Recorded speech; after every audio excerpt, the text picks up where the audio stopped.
अत्यंत रहस्यमयी विषय है, क्योंकि इस कर्म पर ही हमारा भूत, हमारा वर्तमान एवं हमारा भविष्य टिका है। हमने भूतकाल में जो भी कर्म किया, उसी के आधार पर हमारा वर्तमान बनता है और वर्तमान के कर्म हमारे भविष्य को निर्धारित करते हैं। प्रभुपाद जी कहते हैं कि कर्मों के रहस्यों को समझने में बुद्धिमान से बुद्धिमान व्यक्ति भी मोहग्रस्त हो सकता है। कोई भी मनुष्य कर्म किए बिना नहीं रह सकता, क्योंकि मनुष्य योनि ही कर्म योनि है। अतः हर एक को कर्म करना ही पड़ता है, लेकिन हमें कर्म किस तरह से करना है यही समझना आवश्यक है। अन्यथा कर्म को विकर्म बनने में देर नहीं लगती, अर्थात कब हमारे सत्वगुणी कर्म तमोगुणी हो जाते हैं हमें पता ही नहीं चलता। इसलिए कहा गया है गहना कर्मानुगति। जैसे कि कहानी में एक प्रभु जी मंदिर में प्रसाद बांटने का सत्वगुणी कर्म कर रहे हैं, लेकिन जब वे अपने रिश्तेदारों को देखते हैं तो क्या करते हैं, उन्हें छांट कर अच्छा प्रसाद देने की कोशिश करते हैं। कुछ समय बाद वो देखते हैं कि प्रसाद कम होने लगा है, तो वो सोचते हैं कि प्रसाद हम अपने लिए पहले रख लेते हैं, फिर बांट लेंगे, आखिर हमें भी तो प्रसाद चाहिए। लेकिन जैसे कि देखने में इसमें कोई भी दोष नजर नहीं आता है। प्रसाद अपने लिए रख लिया तो क्या हुआ, लेकिन कर्म की श्रेणियां बदल जाती है। सत्वगुणी से रजोगुणी फिर तमोगुण में, तो उनके कर्मफल भी बदल जाते हैं। जैसे पहले उन्होंने निस्वार्थ भाव से शुरू किया काम करना, लेकिन जैसे ही अपने रिश्तेदार को देखा तो भूल गए और वो क्या करने लगे कि लोग मुझे जाने कि मैं यहाँ पर कौन सा कार्य कर रहा हूँ, मुझे प्रसाद बांटने का मौका मिला है और फिर उस और आपको मैं कैसा प्रसाद दे रहा हूँ सबसे अच्छा इसमें से। तो अभी कर्म उनके क्या हो गए, तो रजोगुणी हो गए। फिर उसके बाद लालच और संग्रह का भाव आने पर वही जो उनके जो कर्म थे वो तमोगुण में बदल जाते हैं। तो इस प्रकार ये कर्म की गति कैसे बदलती है हमें इसका अंदाजा ही नहीं हो पाता है।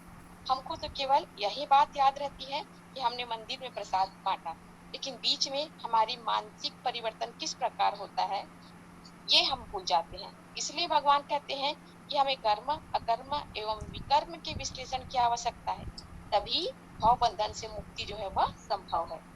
अब कर्म का विश्लेषण करने पर हमें ज्ञान होता है कि कर्म कितने प्रकार के होते हैं, 3 प्रकार के। जैसे अभी माता जी, शिवा माता जी भी बता रही थी। तो कर्म के 3 प्रकार कौन कौन से? पहला कर्म अर्थात वो कर्म जो हमारे स्वधर्म होते हैं, जिनका आदेश प्रकृति के गुणों के रूप में हमें प्राप्त होता है। प्राकृतिक रूप से हम ब्राह्मण, क्षत्रिय, वैश्य तथा शूद्र के गुण प्राप्त होते हैं हमें। तो इस वर्ण में रहते हुए हमें अपने कर्तव्यों को करना, जो हमारे शास्त्र द्वारा आदेश दिए गए हैं उनका पालन करना, यही हमारा क्या है, स्वधर्म है।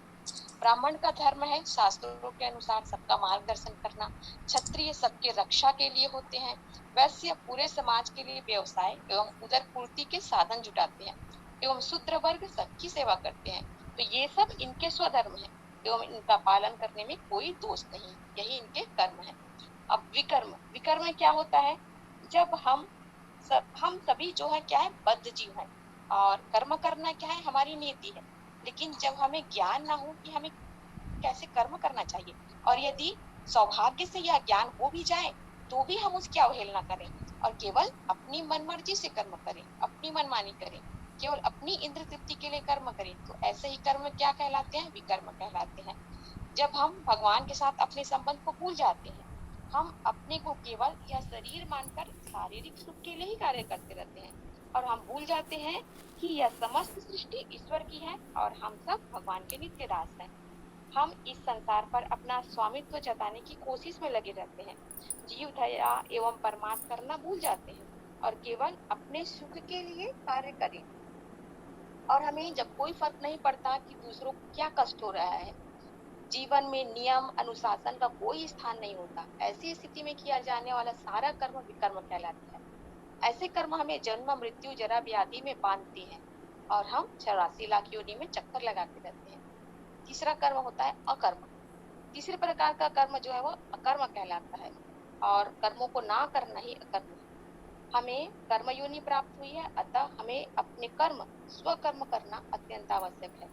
कर्म फल में फंसने के डर से कर्मों को त्याग देना पापमय है, यही भगवत गीता में भगवान श्री कृष्ण शिक्षा देते हैं।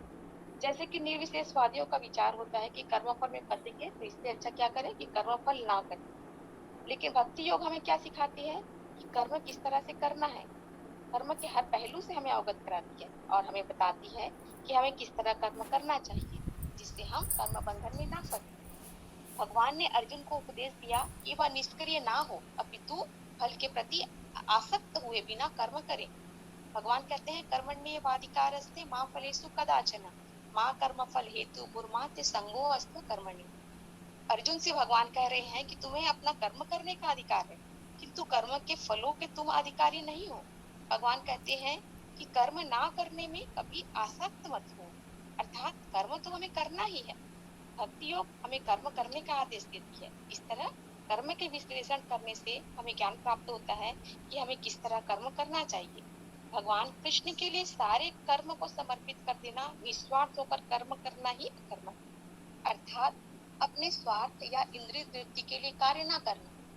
अतः कर्म की गति के अध्ययन से यही पता चलता है कि हम कर्म किए बिना नहीं रह सकते और सारे कर्म के फल से बच भी नहीं सकते। तो उपाय क्या है?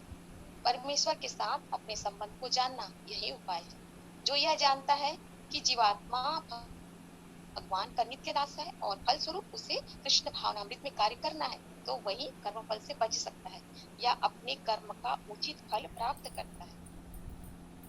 ऐसे कार्य जो हमें कृष्ण भावनामृत के विरुद्ध करते वह विकर्म कहलाते हैं। अतः हमें ऐसे कार्यों से बचना चाहिए। और हम कैसे बच सकते हैं? जब हमारी संगति अच्छी हो या कृष्ण भावना भावित हो।